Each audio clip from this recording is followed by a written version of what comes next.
ప్రభువును రక్షకుడు నేను యేసుక్రీస్తు ప్రభువారి పరిశుద్ధమైన నామంలో ఈ ఉదయకాల వాక్య ధ్యానమును వీక్షిస్తున్న విశ్వాసులకు, సంఘమునకు, సేవకులకు, సకల పరిశుద్ధులకు దేవుని కృపయు దేవుని సమాధానం ఆయన మందిరములో నుండి మీకు కలుగునుగాక. ఆమేన్. ఉదయకాల వాక్య ధ్యానము అపొస్తలుల కార్యము 12వ అధ్యాయము 5వ వచనమును ధ్యానం చేసుకుందాం. పేతురు చెరసాలలో ఉంచబడెను. సంఘం అయితే అతని కొరకు అత్యాసక్తితో దేవునికి ప్రార్థన చేయుచు ఉండెను. సంఘముగా, విశ్వాసులముగా మనము ప్రార్థన చేయుచు ఉంటాం. ఆ ప్రార్థనే విజ్ఞాపన. ఆ విజ్ఞాపన ప్రార్థన మనం చేయుచున్నప్పుడు అత్యాసక్తితో ప్రార్థన చేస్తూ ఉన్నారు. ఇప్పుడు పేతురు చెరసాలలో ఉంచబడిన ఆ చెరసాల అనేది మన జీవితంలో కూడా చెరగా అనేక శోధనలు, అనారోగ్యము, ఆర్థిక ఇబ్బందులు, కొన్ని చెరలో మనం ఉంటాం. ఆ చెర విముక్తులుగా మనము విమోచింపబడటానికి అత్యాసక్తితో కూడిన దేవునికి చేయు ప్రార్థన అయి ఉన్నది. కానీ మనము ప్రార్థన చేయనప్పుడు ప్రార్థిస్తూనే ఉంటాం చెర నుండి విముక్తి పొందాలని. అది యేసుక్రీస్తు ప్రభు నామములో చేయు ప్రార్థన అయి ఉన్నది. కానీ మనం కొన్నిసార్లు ఆసక్తి విషయంలో మాంజులము కాక ఆత్మీయ తీవ్రత కలిగి ప్రార్థన చేస్తుంటాము. కానీ ప్రార్థన ఫలము పొందుకున్నంత విశ్వాసం మనలో ఉండదు. మన ప్రార్థన అయితే దేవుడు ఆలకిస్తాడు, విడుదల కలుగజేస్తాడు. కానీ మనం ఇంకా అపనమ్మకంలోనే ఉంటాం, అవిశ్వాసంలోనే ఉంటాం. కార్యసిద్ధి కలిగిందని కూడా నమ్మక మనం ఉంటామని దేవుని వాక్యంలో రాయబడింది. ఇక్కడ 12వ అధ్యాయంలో అపొస్తలుల కార్యంలో అత్యాసక్తితో దేవునికి ప్రార్థన చేయుచున్న సమయంలో ప్రభువు దూత 7వ వచనంలో పేతురు దగ్గర నిలిచినో అతడు గదిలో వెలుగు ప్రకాశించింది. చెరలో ఎవరైతే ఉన్నారో ఎవరి గురించి అయితే మనం ప్రార్థన చేస్తూ ఉంటామో అక్కడ దేవుని దూత దేవుడు కార్యసిద్ధి కలుగజేస్తూ ఉన్నాడు. మన విశ్వాసం క్రియాత్మకంగా అత్యాసక్తితో, మామూలు ఆసక్తి కాదు, అత్యాసక్తితో చెరలో నుండి విడుదల పొందటానికి, మన బంధకములు కట్లు తెంపబడటానికి దేవుని నామంలో ప్రార్థన చేస్తూ ఉంటాం. అప్పుడు ప్రార్థన ఆలకించి దేవుడు తన దూతను పంపి పేతురును విముక్తి చేయటానికి, చెర నుండి విడిపించడానికి, బంధకం నుండి విడిపించడానికి, దేవుని చిత్తం అతని జీవితం ద్వారా నెరవేర్చడానికి దూతను పంపి, నీవు నడుము కట్టుకొని చెప్పులు తొడుక్కోము, నీ వస్త్రం పైన వేసుకుని నా వెంబడి రమ్మని అతనితో చెప్పిన. అతను ఉన్న గదిలో వెలుగు ప్రకాశించింది. చీకటిలో, చెరలో, మరణాంధకారంలో ఉన్న మనం కూడా ఆ వెలుగు ప్రకాశించినప్పుడు దాన్ని గ్రహించలేని అపనమ్మకం మనలో ఉంటుంది. అత్యాసక్తి అయితే ప్రార్థన చేస్తూ ఉంటాం. కానీ విడుదల పొందుటకు ఎవరి గురించి అయితే మనం ప్రార్థన చేస్తున్నామో వారు కూడా నమ్మలేని స్థితిలో ఉంటారు. ప్రార్థించిన వారు ప్రార్థిస్తుండగానే దేవుడు వారిని నడిపిస్తాడని ఇర్మియా గ్రంథము 31వ అధ్యాయంలో రాయబడిన ప్రకారం వారి ప్రార్థించుండగానే నడిపిస్తానన్నాడు దేవుడు. అటువంటి ప్రార్థన మనం చేస్తున్నప్పటికీ మనం కార్యము జరిగిందని, విడుదల కలిగిందని, దేవుడు కార్యసిద్ధి కలుగజేశాడని నమ్మకము లేక ఉంటాం. అదే సంగతి ఇక్కడ పేతురు అయితే దూత వచ్చినది 9వ వచనంలో అతడు వెలుపలికి వచ్చి దూత వెంబడి వెళ్ళి దూత వల్ల నిజముగా జరిగిందని గ్రహింపక అంటాడు 9వ వచనం.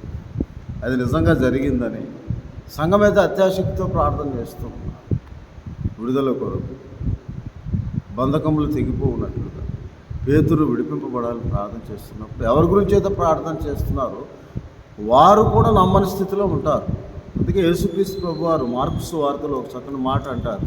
శిష్యులు ఆయన ధోనిలో ఉన్నప్పటికీ వారు ఆ పెద్ద తుఫాను రేగి ఆయన ఉన్న ధోని మీద 4వ అధ్యాయం 37వ వచనంలో ఆయన ఉన్న దోణి మీద అలలు కొట్టినందున దోణి నిండిపోతూ ఉంది. అది యేసుక్రీస్తు ప్రభు ఉన్న దోణుల మీదే. మరికొన్ని చిన్న దోణులు ఆయన వెంబడించాయి, కానీ యేసుక్రీస్తు ప్రభు ఉన్న దోణి మీద అలలు. యేసుక్రీస్తు ప్రభు వారు ఎవరింట్లో అయితే ఉంటారో, ఎవరి హృదయంలో అయితే ఉంటారో వారి మీదనే అపవాది శోధకుడు శోధనలు కలుగు చేసి తుఫాను రేగినట్లుగా అలలు. దేనికి సాదృశ్యం అంటే శోధనలు, ఇబ్బందులు. జిగటగల దొంగ ఊపి అంటాడు కీర్తనకారుడు 69వ అధ్యాయం. వరదలను ముంచెత్తిన ప్రభు అని మొదటి 2 వచనంలో ప్రార్థన చేస్తూ ఉంటాడు. యేసయ్య ఉన్న దోణి మీద అలలు ఉన్నప్పుడు అయినను వారు ఆయన తలవాల్చుకొని నిద్రిస్తున్న లేపి, బోధకుడా మేము నశించిపోతున్నాం, నీకు చింత లేదా? తుఫాను వచ్చినప్పుడు యేసయ్య మాతో ఉన్నాడన్న నిరీక్షణతో కూడిన విశ్వాసం వారికి లేదు. వారు భయపడుతూ ఉన్నారు. ఎప్పుడైతే యేసయ్యను పరిపూర్ణంగా నమ్ముకుంటావో అన్నీ మంచి జరుగుతుందని మనం అనుకుంటాం, కానీ ఆ మంచికి ముందు నీ విశ్వాస పరీక్ష దేవుడు పెడుతూ ఉంటాడు. ఆయన ఉంటాడు నీతో కూడా. ఆయన మన శోధనలో మరీ సమీపంగా ఉంటాడు. ఎందుకనగా మనం ఆయనకు నిజముగా మొరపెట్టి వారముగా ఉండాలి. కేవలం శోధన వచ్చినప్పుడు మాత్రమే ప్రార్థించి తర్వాత మర్చిపోయే వారముగా ఉండకుండా ఆయన మన విశ్వాసమును పరీక్షిస్తూ ఉంటాడు, మన హృదయములను పరిశీలిస్తూ ఉంటాడు, మన అంతరింద్రియములను పరిశోధిస్తూ ఉంటాడు. యేసుక్రీస్తు వారు దోణిలో ఉన్నప్పటికీ వారు, ప్రభువా నీకు చింత లేదని అడుగుతూ ఉన్నారు. కానీ దానికి ముందు మనం ఆయన ప్రశ్నించే ముందు మన ప్రార్థనలు ఎప్పుడు ఆయనకు మన సమస్యలను తెలుపు ప్రార్థనలుగా ఉండకుండా ఆయన నామందు విశ్వాసం ఉంచి నమ్మిక ఉంచి, our prayers should not always be complaints. Our prayers should be in the trust of God. నీకు చింత లేదా అని అడుగుతున్నాను. అందుకే యేసుక్రీస్తు ప్రభు వారు నిశ్శబ్దమై ఓడుకుండమని సముద్రం చెప్పి, మీరెందుకు భయపడుతున్నారు, మీరు ఇంకనూ నమ్మిక లేక ఉన్నారా అన్న ప్రశ్న యేసుక్రీస్తు ప్రభు వారు మనకు కూడా వేస్తూ ఉన్నారు.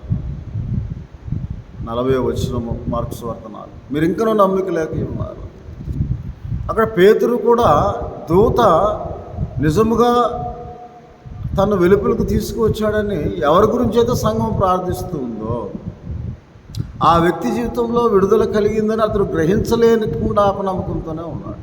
మనం కూడా ప్రార్థన చేస్తూనే ఉంటాం, కానీ కొన్నిసార్లు మన విశ్వాసం క్రియాత్మకముగా కార్యసిద్ధి కలిగి చేయు దేవుని క్రియ మన జీవితంలో జరుగుతుందని గ్రహించలేని అపనమ్మకంతో ఉంటాం.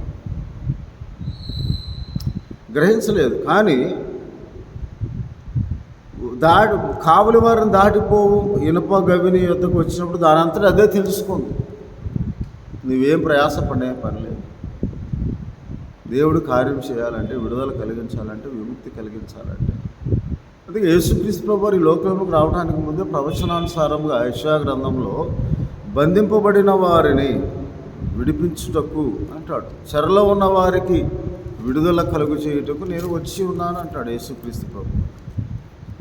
ఆయన గురించిన దర్శనము, ఆయన గురించిన ప్రవచనము మనము జ్ఞాపకం చేసుకుంటే యెషయా గ్రంథంలో ఇలాగ దేవుని వాక్యంలో రాయబడి ఉన్నది.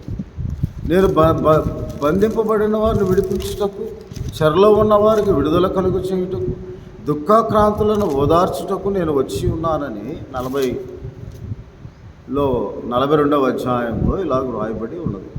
6వ వచనంలో, జీవాత్మనిచ్చున్న దేవుడైన యెహోవా ఇలాగ సెలవిచ్చున్నాడు, గుడ్డివారి కన్నులు తెరుచుటకును, బంధింపబడిన వారిని చెరలో నుండి వెలుపలకు తెచ్చుటకును, చీకటిలో నివసించే వారిని బందీ గృహం నుండి వెలుపలకు తెచ్చుటకును, యెహోవానగు నేనే నీతి విషయంలో నిన్ను పిలిచి నీ చేయి పట్టుకొని ఉన్నాను, నిన్ను కాపాడి అనే మాట. యెహోవాను నేనే, ఇదే నా నామం, మరి ఎవరికి నా మహిమనిచ్చిన వాడు కాదు. బంధింపబడిన వారిని చెరలో నుండి వెలుపలకు రప్పిస్తూ ఉన్నాడు. అక్కడ యేసుక్రీస్తు ప్రభువారు యెషయా గ్రంథంలో తాను ఈ లోకంలోకి వచ్చిన ప్రవచనం ప్రకారము ఆయన నామమును ప్రార్థన చేస్తూనే ఉన్నారు అత్యాసక్తితో. వెలుపలికి వచ్చాడు, చీకటిలో వెలుగు ప్రకాశించింది, కానీ ఇంకొన గ్రహింపలేక, ఇంకొన నమ్మిక లేక ఉన్నారా. ఆ తరువాత పేతురుకు తెలివి వచ్చి 11వ వచనంలో, ప్రభువు తన దూతను పంపి హేరోదు చేతిలోని యూదులను ప్రజలను నాకు చేయ ఉద్దేశించిన వాటన్నిటిని నేను తప్పించి ఉన్నాడని ఇప్పుడు నాకు నిజముగా తెలిసిన. బయటకు వచ్చిన తర్వాత ఇది దర్శనం అనుకొని ఏదో కల్లో జరుగుతుందిలే అనుకున్నాడు. కానీ అది నిజముగా జరిగిందని అతనికి తెలివి వచ్చినట్లుగా దేవుడు అతని హృదయాన్ని, అతని మనస్సును తెరిచాడు. ఇంకనో మీరు నమ్మికలేకే ఉన్నారు, ఇంకనో గ్రహింపకై ఉన్నారా అని చెప్పి దేవుడు నిట్టూర్పు విడుస్తూ ఉంటాడు. ఆత్మ యందు నిట్టూర్పు విడిచి అంటాడు. యోహాను సువార్తలో 11వ అధ్యాయంలో లాజరును స్వస్థపరిచినప్పుడు ఆయన పెద్ద ఆత్మ యందు నిట్టూర్పు విడిచి, నీవు నమ్మినడలా దేవుని మహిమను చూస్తావని మార్తా మరియలతో అంటాడు. అలాగే పేతురు విషయంలో కూడా అప్పుడు పేతురు తెలుసుకున్నట్టుగా దేవుడు అతని జ్ఞానోదయం, మనోనేత్రం వెలిగించి తన విముక్తి కలిగిందని గ్రహించి తెలుసుకుంటాడు. వెంటనే ఎక్కడైతే తన గురించి అత్యాశక్తితో ప్రార్థన చేస్తూ ఉన్నారో, తన విడుదలను గురించి, బంధకంలో విడిపించడానికి, చెరలో ఉన్నవారికి, బంధకంలో ఉన్నవారు, చీకట్లో ఉన్నవారికి వెలుగును ప్రకాశించు దేవుడు అలాగ వెలుగు ప్రకాశింపచేసి అతను బయటికి రప్పించి, చెరలో నుండి విడిపించి, బందీ గృహంలో నుండి, చీకట్లో నుండి విడిపించి, విడుదల కలుగజేసి బయటికి తీసుకువచ్చింది. పేతురు నమ్మినట్లుగా దేవుని ఆత్మ ప్రేరేపించి అతని మనోనేత్రము వెలిగించి అతని మనస్సును తెరచి గ్రహించినట్లుగా చేసినప్పటికీ పేతురు వెంటనే ఎవరైతే అత్యాశక్తితో ప్రార్థన చేస్తున్నారో ఆ ఇంటికి వెళ్తాడు. 12వ వచనంలో అక్కడ అనేకులు కూడి ప్రార్థన చేయొచ్చు ఉన్నారు. అతడు తలుపు వాకిట తలుచుచుండగా రోది అని ఒక చిన్నది ఆలకించు వచ్చును. ఆమె పేతురు స్వరం గుర్తుపట్టి సంతోషం చేత తలుపు తీయక లోపలికి పరిగెత్తుకుని పోతుంది. పేతురుని గురించి, విడుదల గురించి అత్యాశక్తితో ప్రార్థన చేయుచున్న ఆ సంఘమంతయు కూడి ప్రార్థిస్తున్న సమయంలో దేవుడు పేతురుకు విడుదల, విముక్తి కలిగించి ఎక్కడైతే ప్రార్థన చేస్తున్నారో ఆ ఇంటికి నడిపిస్తాడు. అప్పుడు పేతురు తలుపు తట్టగానే అక్కడ ఒక చిన్నది విని సంతోషంతో ఉప్పొంగిపోయి పేతురుకు విడుదల కలిగిందని పరిగెత్తుకొని పోయి తలుపు తీయక వారికి తెలియచేసినప్పుడు పేతురు తలుపు దగ్గర నిల్చున్నాడని 14వ వచనం చెప్పిన అందుకు వారు నీవు పిచ్చిదాని అని వారు కూడా గ్రహింపలేకపోయారు. ప్రార్థన అయితే చేస్తూ ఉన్నారు, అత్యాశక్తితో ప్రార్థన చేస్తున్నారు, కానీ ఇంకా నువ్వు నమ్మిక లేక ప్రార్థన చేస్తున్నావు. మనం ప్రార్థన అయితే చేస్తూ ఉంటాం, ఆన్లైన్ ప్రేయర్స్లో చేస్తూ ఉంటాము, ప్రతిదిన ప్రార్థనలు చేస్తూ ఉంటాం, గోజాడుతూ ఉంటాం, బతిమాలుతూ ఉంటాం, కానీ కార్యము జరుగుతుందన్న నిరీక్షణ లేకుండా మనం అపనమ్మకంతో, అందుకే యేసయ్య అంటాడు, మీరు ఇంకా నేను ఉన్నా కానీ దానిలో మీరు భయపడుతున్నారా, ఇంకా నువ్వు నమ్మిక లేక ఉన్నారా. వారు పిచ్చిదానివి నువ్వు పేతురు రావటం ఏంటని వారిలో కూడా అపనమ్మకము మాట్లాడుతూ ప్రార్థన అయితే చేస్తున్నారు అత్యాశక్తి. కానీ అప్పుడు అయితే తాను చెప్పిన నిజమని ఆ చిన్నది చెప్పినప్పుడు వారు ఆయన దూత అనేది, దూత కాదు, పేతురే స్వయముగా విడుదల పొంది వచ్చి తలుపు తడుతున్నప్పుడు నువ్వు పిచ్చిదాని. మన జీవితంలో కూడా ప్రార్థనా ఫలం మనం పొందుకుంటాం, కానీ అపనమ్మకంతోనే ఉంటాం, ఇంకా నమ్మిక లేకనే ఉంటాం.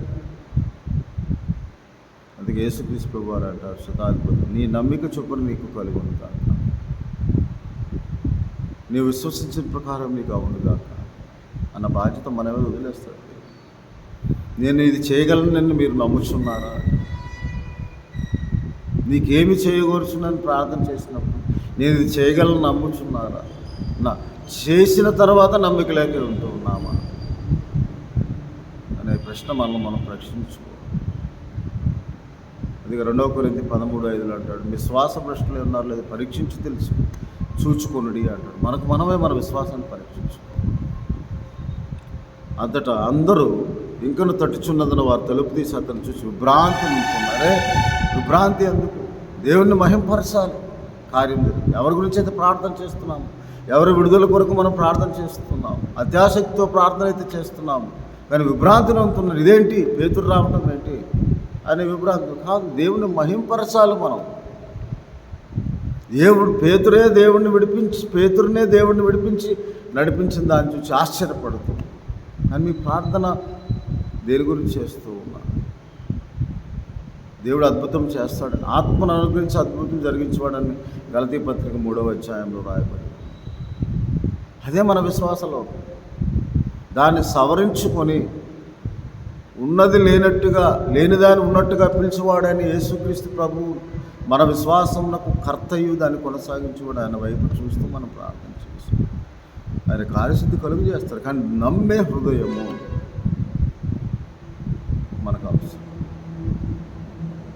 అందువల్ల ప్రభు తను చెరసాల నుండి ఎలాగ తీసుకొచ్చినా అది వారికి వివరించి యాకోబునకు ఈ సంగతులు తెలియజేయడం అని చెప్పి బయలుదేరి వేరొక చోటికి వెళ్ళారు అని దేవుడి వాక్యంలో రాయారు. కాబట్టి మనము కూడా ఆ విశ్వాసంతో కూడిన ఆత్మ గలవారమే ప్రార్థన ఎందు పట్టుదల వారు ప్రార్థిస్తూనే ఉంటాం. ఆత్మ ఎందు తీవ్రత గలవారమే ప్రార్థన చేస్తూ ఉంటారు. కానీ ఇంకా నమ్మిక లేక ఉన్నామో లేదో మనం పరీక్షించుకొని చూసుకోవాలి. కార్యం జరిగిన తర్వాత కూడా మనం ఆశ్చర్యపడతారు చాలామంది, కానీ వెంటనే దేవుని మహింపరచాలి. కాబట్టి ఎటువంటి ప్రార్థన మనం చేయాలని ఉదయకాల అత్యాశక్తితో మనం ప్రార్థన చేయాలి. ఆత్మతో మనం ఆపేక్షించు ప్రార్థన, ఆత్మ అద్భుతములు జరిగించు ప్రార్థన మనం చేసినప్పుడు విడుదల విమోచన మనకు 116వ కీర్తన, నా కట్లను తెంపి ఉన్నావు, యెహోవా నామం నేను ప్రార్థన చేస్తాను, కృతజ్ఞతాస్తుతులు చెల్లించి దేవుని నామమును మహింపరచు, రక్షణ పాత్రను చేతపుచ్చుకొని దేవుని నామమును మహింపరచు వారం మనం ఉండినప్పుడు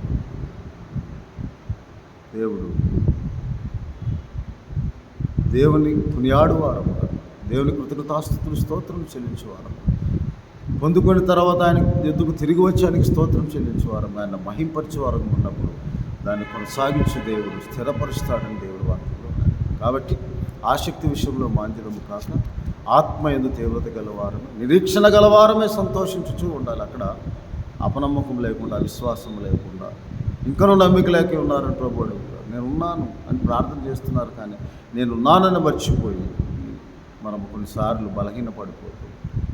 కాబట్టి మన విశ్వాసంలో బలహీనము కాక దేవుడు కార్యసిద్ధి కలుగు చేయవాడు, అడుగువాటన్నిటికంటే ఊహించేవాడు అద్భుతమైన కార్యం మనలో కార్యసాధకమైన తన క్రియాశక్తి చొప్పున దేవుడు కార్యం జరిగించినప్పుడు నీవు నమ్మినడలా దేవుడు మహిమను చూస్తావు. ప్రభువానికి స్తోత్రాలు. కృపగల దేవా, దయగల మాత, అవును తండ్రి, మా విశ్వాసమును బాగు చేయి, విశ్వాసము నుండి పొందించి అపనమ్మకం లేకుండా సహాయం చేయి. మేము ప్రార్థిస్తూనే ఉంటాం, కానీ నమ్మిక లేక ఉంటూ ఉంటాం. ఆ నమ్మకం విశ్వాసముగా మారి, పరిపూర్ణమైన విశ్వాసముగా మారి, కార్యసిద్ధి కలిగే విశ్వాసంతో కూడిన ఆత్మతో ప్రార్థించి నువ్వు మహింపరచుగల కృపను దయచేయి.